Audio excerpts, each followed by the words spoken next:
I just finished watching the first seasons of Blue Eye Samurai, and man, what a great series. My first instinct was to run to my tablet and try to replicate those scenes.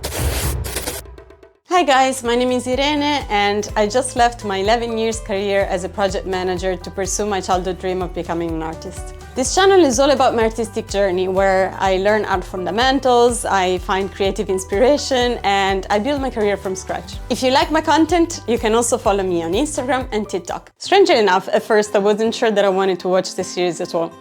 It kind of went like this. A friend of my husband called him up and told him, "Man, you really have to watch Blue Eye Samurai with Irene. The characters are great. Maybe she can paint one in her next video."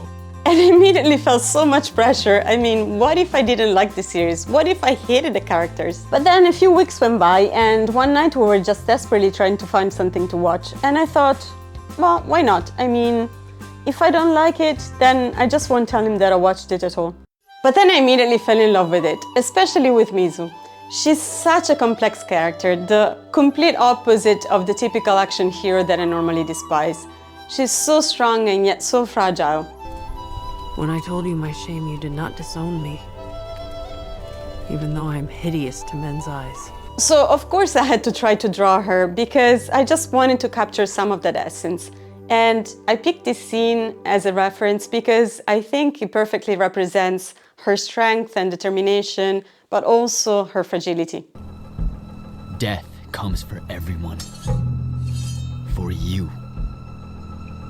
Today. Sketching time. My intention for this project is to paint Mizu in my current style, which is pretty realistic. For this reason, I've selected from Pinterest a bunch of photos, which I will use as a reference for the tilt of the head, the hair, the clothing, the sword, and so on.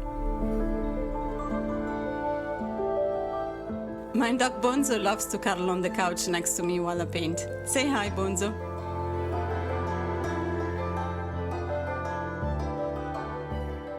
A few final touches and the sketch is done. I found this beautiful reference for the hairstyle, and it's not exactly how Mizu wears it, but I don't really care.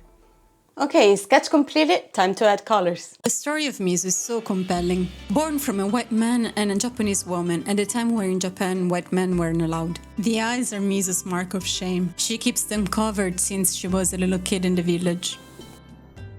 For her entire life, Mizu dreams of killing the white man in her country. But at the time when Mizu was born, women in Japan didn't have many choices. So she's forced to disguise herself as a man to pursue her revenge. It is time for me to begin my quest. Revenge is like gold. It does not rust. It will wait. I am ready. You will get yourself killed. I am ready. I am.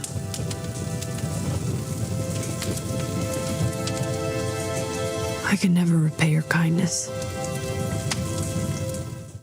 After I finished watching the series, I wanted to learn more about how it was made.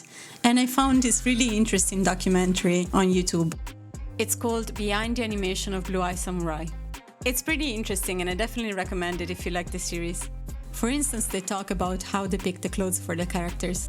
Costume designer Sudarat Larlark went deep into libraries and pulled out fabrics and looks and kimonos that people haven't seen in public for hundreds of years, and they're being worn by characters on our show now. Also, apparently they made everyone in the cast take martial art classes. And having done martial arts myself most of my life, I have to say that it does make a big difference.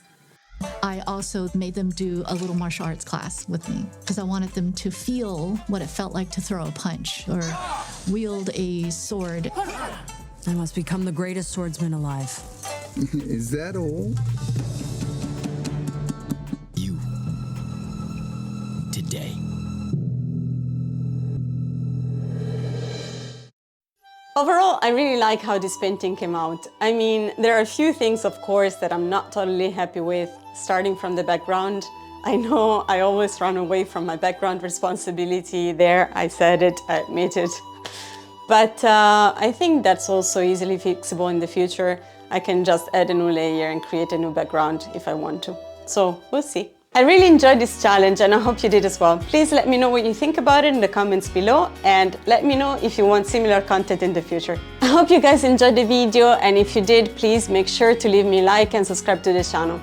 I leave here the link to my previous video in case you're interested, and see you in the next one. Bye bye!